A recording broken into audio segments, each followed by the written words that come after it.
Welcome everyone to another episode of the Shaman's Way podcast. As always, this episode comes from the teachings of our amazing friend and shaman in residence, Cricket. We hope you're enjoying these podcasts as much as we enjoy making them, and I'd like to take just a moment to ask you if you would please leave us a rating and a comment in iTunes or whichever podcast player you're listening to us from. Giving us a rating and sharing this podcast with others is the biggest way you can tell us that you like our show. Now, without further ado, on with the episode.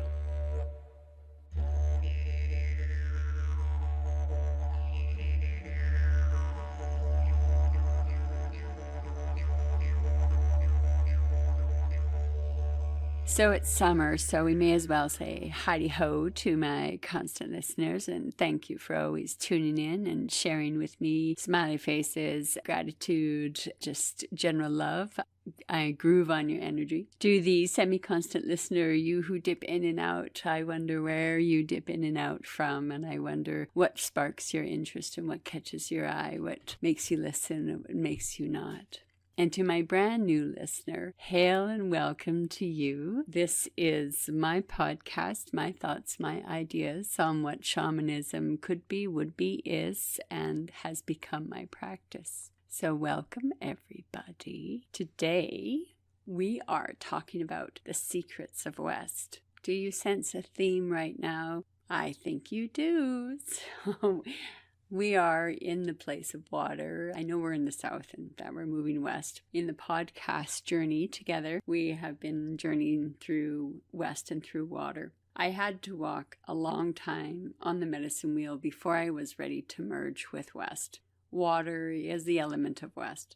The spirit keeper of west is Machikiwis, who manifests these so beautifully as Great Bear.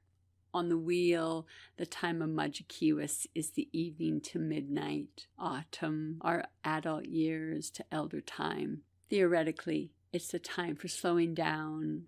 Hopefully, we are taking stock of our experiences. And like the grizzlies and the bears and some of the other woodland creatures in the autumn, we go within and we merge and we hibernate, that going within spiritually. Gaining strength from the knowledge earned, prepare for the time of winter or later times or a hotter summer if you are in the place of only 2 seasons. West, like East, touches all 3 worlds. The depth of the lower world, the mystical and the magical middle world, and the ancestral sky wisdom. As with South, West widened my spiritual vision. We begin in water, we gestate in water, dreams and visions gestate in the darkness and the moisture of our fertile imagination and creativity, the moist soul, that freshly backhoed, that freshly toiled soil of soul, that is that gestation, beautiful West. The moisture of that is such a good place for that creativity. When I view a sunset or look at the line between the land and the water, I'm reminded of my ancestors' stories of the betwixt and the between, the land known, but still quite mysterious, and the unknown world that just touches itself beyond the horizon, under the water, or up through the sky. We seek to rest at the end of the day and chase our dreams, which is why dreams, for most humans, lie in the West. There are different states of water. Ice has the ability to crush, crash, and create the most beautiful expressions of movement.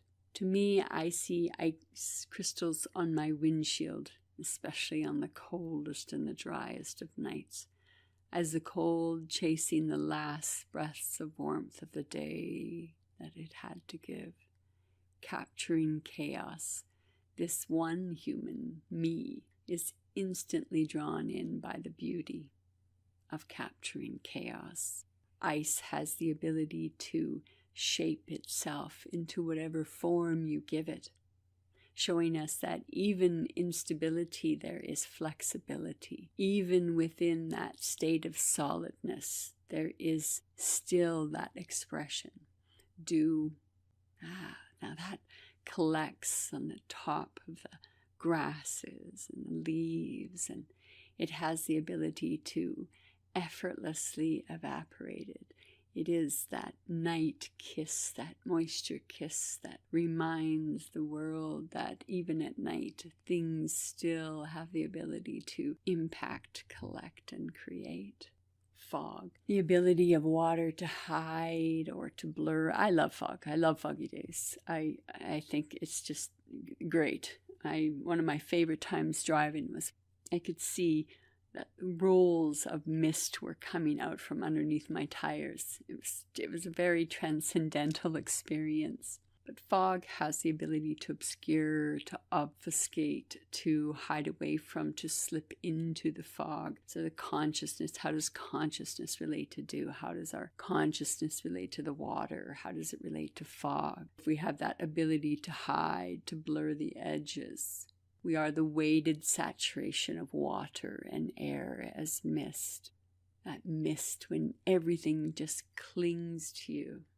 And there's a beauty to that relationship between air and between water and the ability of one to hold the other so gently that anything walking between their union is wetted and is touched by both the air and the water. Rain, the ability to be completely separate and yet within unity. A rain shower, a rain storm, a tornado mixed with rain, a hurricane, ocean storms, feeling as though each individual droplet is a sheet because their unity becomes so tight. It reminds me of the unity of self, soul, and consciousness. The ability to separate, but the ability to be aware of all of that, the ability to have an individual expression and yet have to be a part of the whole. Snow, that freezing of consciousness. Remind yourself of the snowflake, to the minute detail, the singularity of perfection and creation, likely never to be repeated. And although we humans are far from a perfect creation, we are never wholly repeated. Even in reincarnation, we are never wholly repeated. In some of my North prayers and winter prayers, I say, Gaia, in your deep slumber, may the mountains be your pillows and the snow your warmest of blankets. States of water, states of consciousness, the ability to be fluid, to be solid, to be cohesive, to be individual, to be a collection, to be the object of obfuscation. But what could be the lessons from the medicine wheel? The stones which go from the outer wheel to the inner wheel on the medicine wheel are experience, introspection, strength. The spirit kin of experience is whale. The spirit kin for introspection is mouth. The spirit kin for strength is ant. We walk through experience, engaging awake awareness introspection, which in turn gives strength to the endeavor of meeting fate and finality in the north. Keeping in mind the stones lead to the center of the wheel, chaos and creation.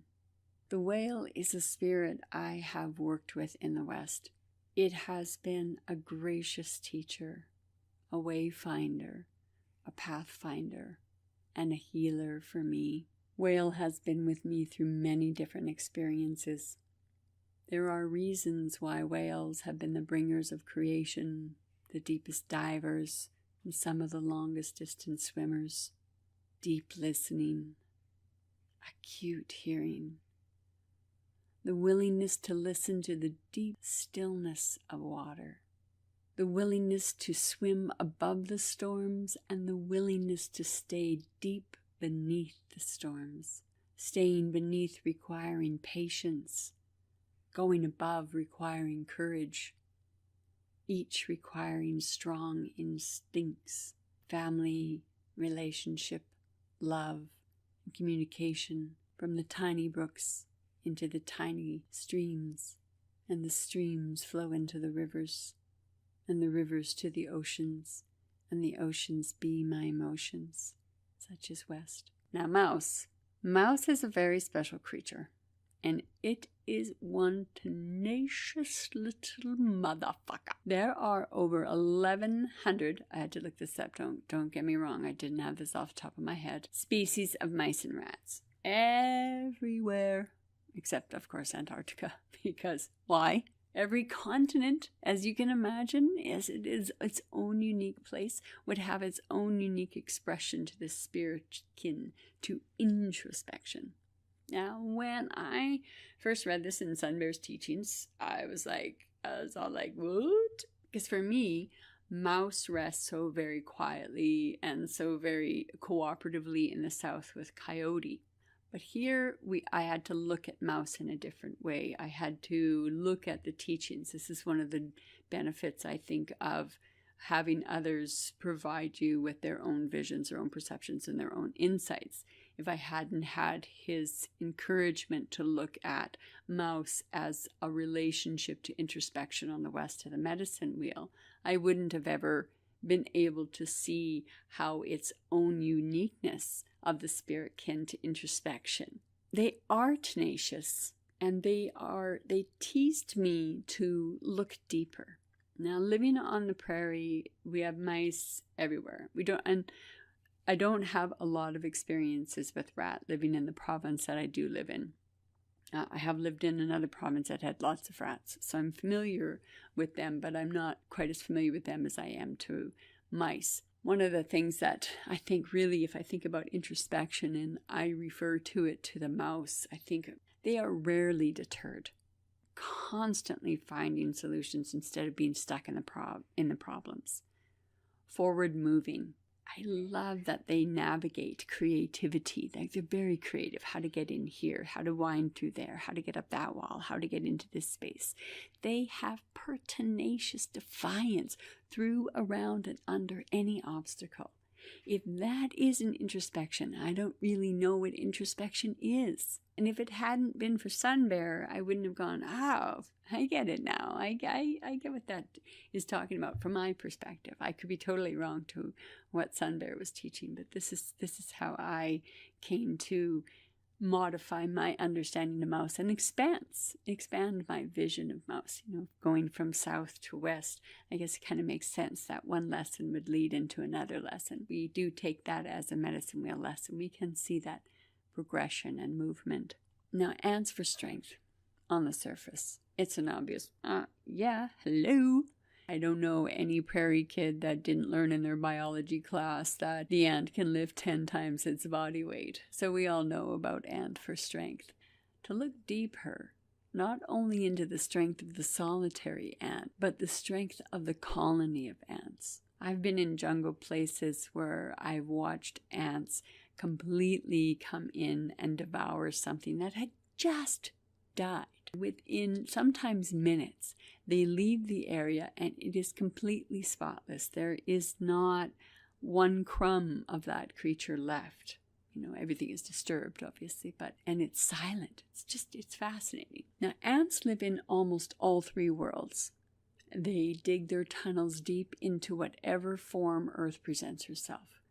So the underworld and all its mystery and winding paths one does not see. In the middle world, moving along the ground with similar pertinacious defiance as the mouse. The middle, almost upper world of the trees and the foliage. It takes strength to traverse the three worlds. It takes strength to enter into the center of the wheel, to witness and be a part of creation and chaos. It takes strength to be stepped on.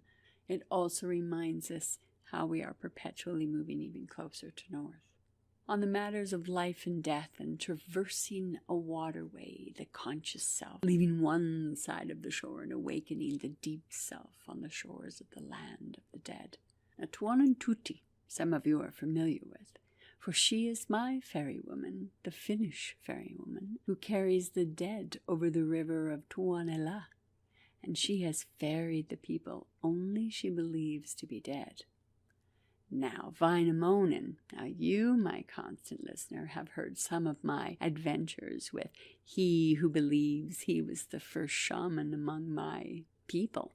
But as many shaman after him, he had to travel to the land of the dead. And of course, he would encounter the fairy woman. And she knew he was alive. Now, I personally would have loved to have heard the negotiation between the two of them to get him there. And this is recorded as what? Thus spake the daughter of Tuane and her warning to him. Thou art a stupid fellow. Foresight, warning, judgment lacking, having neither wit nor wisdom. Row, row, coming here without reason, row scornful stare, coming to Tuani's empire.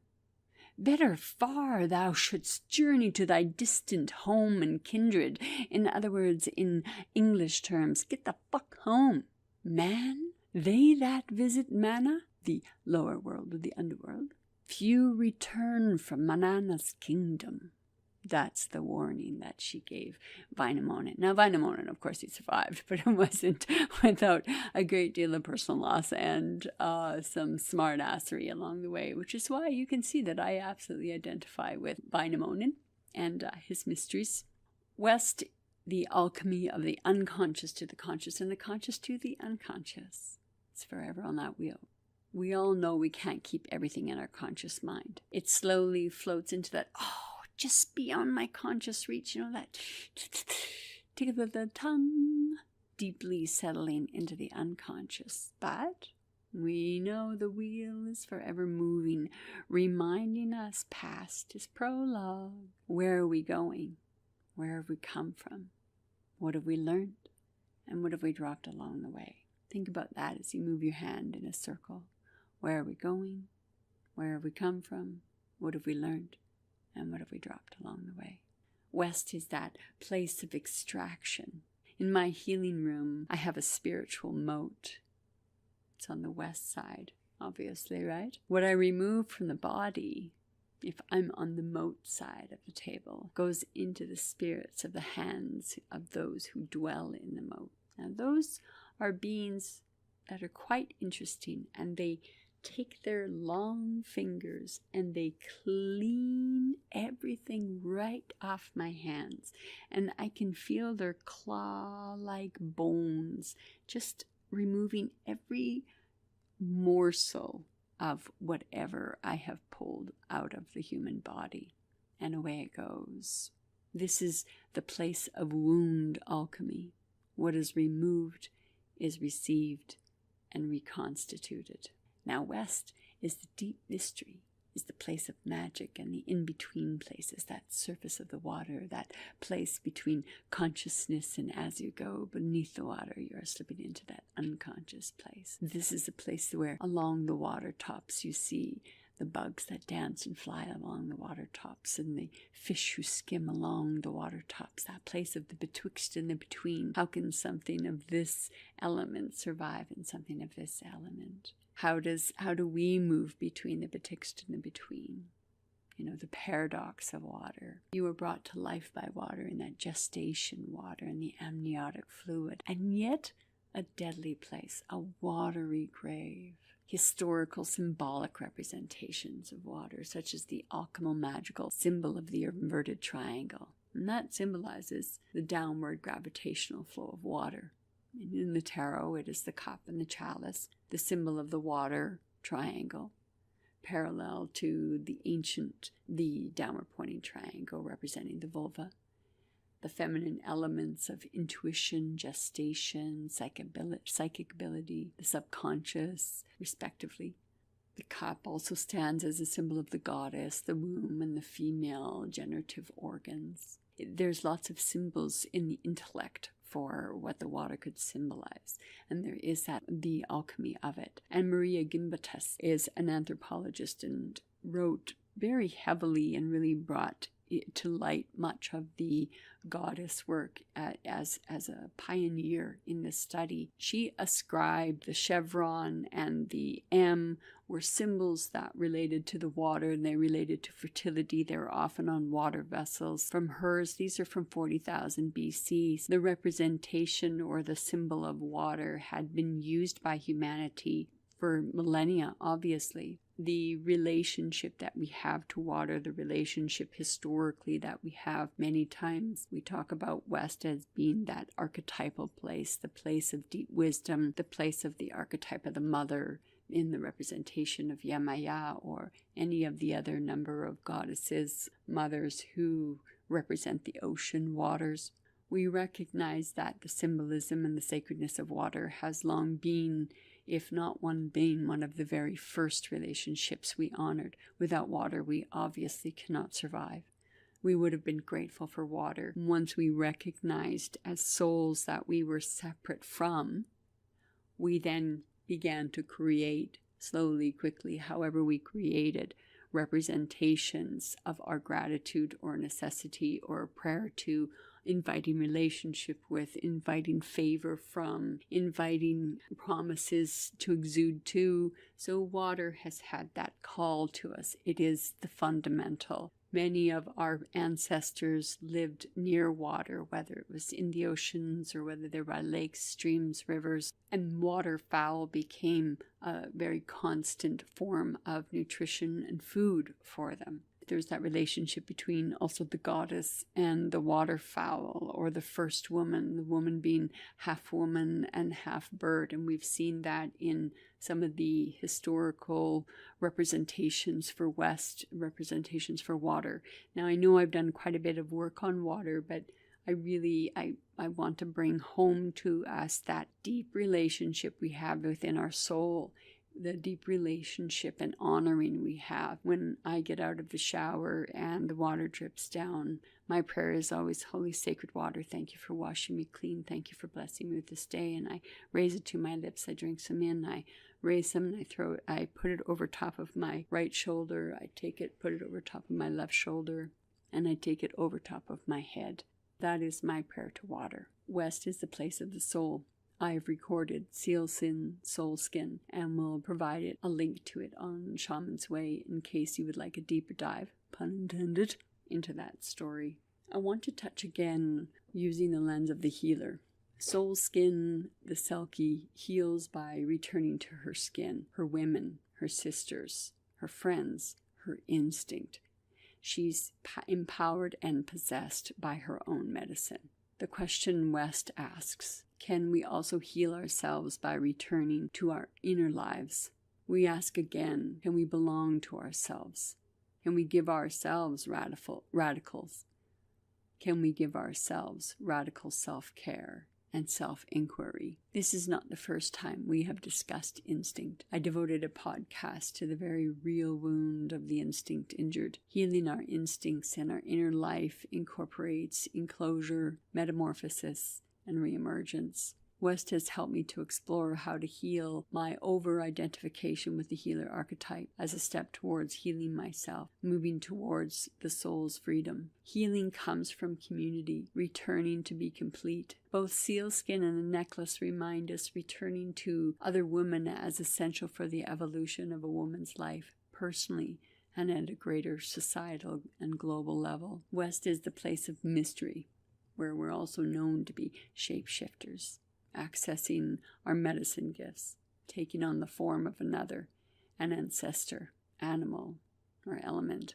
In our shamanic view, we do our healing work in the psychic landscape, the interior guarded ground. How many times when you've journeyed come out and said, oh, I did not expect that. Now, after you've journeyed or meditated or created relationship with spirit kin of some form or other, have you noticed the integration of their abilities through your own, whether through it is being more alert awareness, so tapping, bringing the unconscious conscious, more inner awareness, that introspection, so moving deeper into the tunnels of self and bringing yourself forward. In this place as the shapeshifter, and in this place of the many different ways that we have to access ourselves, here again is where we ask about our medicine gifts. What are the medicine gifts?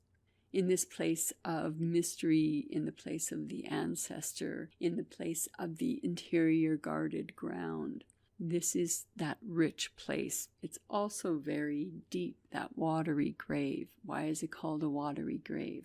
The pieces and aspects of ourselves that we have buried, that we have let go, that we've rejected, the rejected self, the dark self.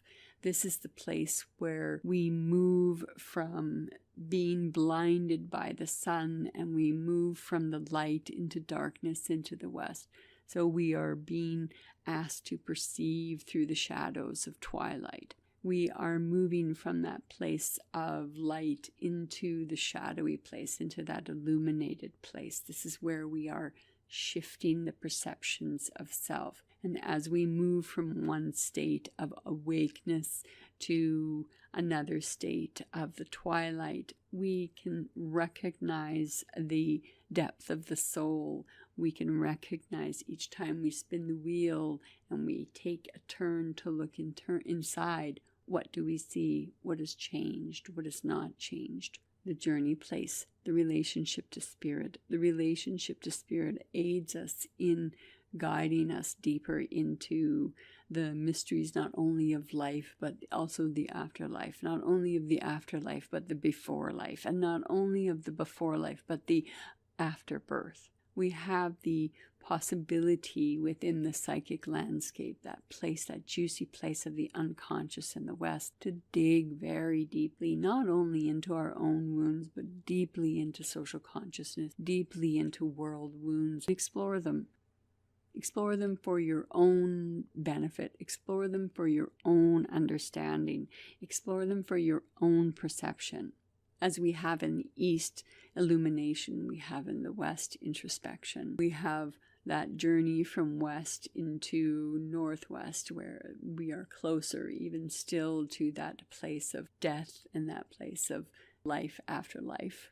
We have this place of that renewal, this place of regeneration, rebirth, regrowth in the North. In the West, we have this place to stop, theoretically slow down in our older age, whatever that is to you, because everybody has a different view of what their age is supposed to be. We have the luxury of the rear view mirror. We also have the disaster sometimes of the faded rear view mirror. And there are many lessons that we have learned that have, as we indicated earlier, between the conscious, the unconscious, and the subconscious mind. We have things that are conscious to us that fall into the personal unconscious and that fall into the unconscious. We have that ability to pick it back up. In that rear view mirror, in that losing of the object in the rear view mirror, we have the ability, even if we don't have the object in sight, to deep within the psyche of the soul or deep within the psyche of self, to explore whatever lessons there had been in the rear view mirror. What have we left behind? What have we dropped off?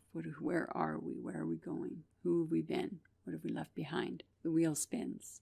West spins. Water and west. Both of them. The ability to see clearly, the warm water. The ability for murky vision, a fast-moving river. The ability to dive deep, some of the coldest and deepest places, Mariana's Trench. The ability to go so deep within self, you encounter the chaos of your own creation. You go enough outside through journey into the West, into the twilight, into the stars, into the betwixt and the between. There gather magic, there gather mystery, there gather wisdom. Bring it back to self and soul. Integration in that slow movement of the wheel now from West into North, the integration of the lessons, the wisdom becoming the fire in the head, the awakening of self to soul's purpose, soul song. So there is that regeneration as well. West is the place to reflect. Water's reflective surface. The symbolism of that reflective surface. I see myself in a pool of water. The reflective surfaces that we often see in temples, moon temples that have pools cut out to receive the light of the moon in the shape of the moon for mysterious ceremonies and even mysterious rituals that occur within those sacred places. The naming of islands, the sun and the moon, the naming of mountains that reflect the sun and the moon, the naming of the places beyond in the West. Where are we going? West invites us to ask questions of ourselves. We have spent east and south exploring who we are. Now let's come into that. Where is the wisdom in who we are? This is the place of healing. This is the place of facing yourself. Beautiful, reflective water. Facing myself. Think about it from that perspective.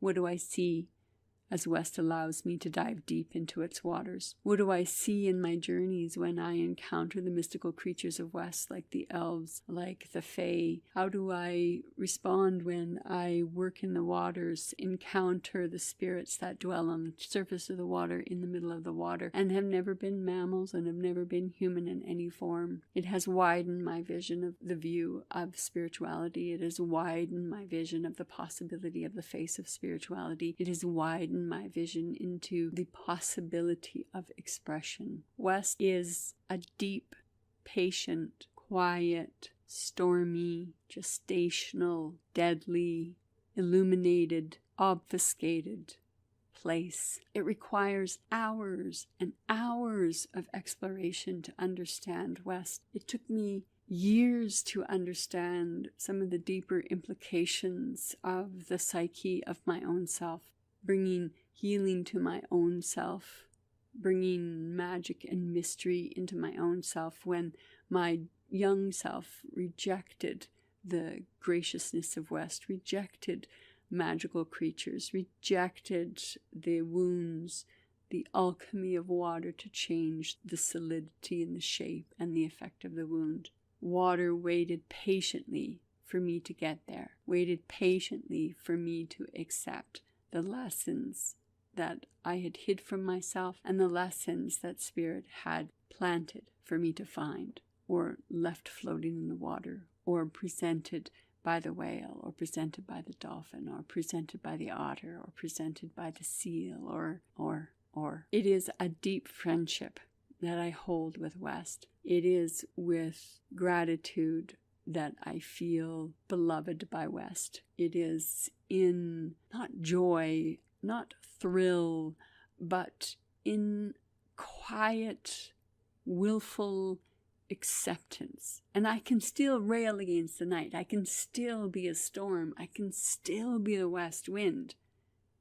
But I also have that place to be quiet, that place of stillness, that acute hearing, that deep listening, that place of quietness. Sometimes, in the silence of stillness, the deepest roars of soul can be heard. Until next time, my sweet humans traveling on the road of spirit, if you, my new listener, have decided this is not for you, I bid you fond farewell, and we might cross paths again, you never know. To my semi-constant listener, thanks for tagging into this one. I'm glad that the Secrets of Water contacted you and got your attention. I hope it held. To my constant listeners, mwah, I love you from the depths of my soul, from the tip of my toes to the top of my head. Thank you for your continual inspiration and support. It is gratifying. To my sweet friend Doug, thank you for constantly helping me behind the scenes. You are a master and a wizard, and I owe so much to you. You are a kindred spirit, and certainly one I am grateful for. Until next time, I don't know if we're going to talk about water or not. We'll know when we get there. Bye. Thank you again for joining us here on the Shaman's Way podcast. If you have any questions, would like to make a request for a future episode, or if you're looking for other shamanic resources, including free drumming tracks, please visit us at shamansway.net. Until the next episode, be well, everyone.